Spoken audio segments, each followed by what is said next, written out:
Viral तनु गोरखपुरिया को अब गलत तरीके से इनका वीडियो बनाकर सोशल मीडिया पर वायरल किया जा रहा है।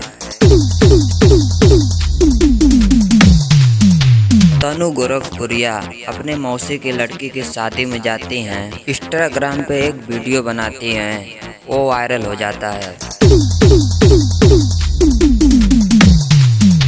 आप शुरू में वीडियो देख के समझ ही गए होंगे कि किस गाने पे वो वायरल हुई थी तनु गोरखपुरिया। अब दोस्तों यूट्यूब पे लोग लाइक व्यूज पाने के लिए उनका गलत तरीके से इमेज लगाकर वीडियो बनाया जा रहा है। दोस्तों आप लोग को बताना चाहता हूँ, उनका जो आपको शुरू में वीडियो दिखाया गया था बस वही वीडियो उनका वायरल हुआ है और उनका कोई भी गलत वीडियो वायरल नहीं हुआ है। तो दोस्तों फोटो देख के किसी भी वीडियो पर क्लिक ना करें। बहुत लोग उनका गलत तरीके से वीडियो बनाकर यूट्यूब पे दिखा रहे हैं, तो ऐसा कुछ नहीं है। ऐसा गलत वीडियो देखकर क्लिक ना करें।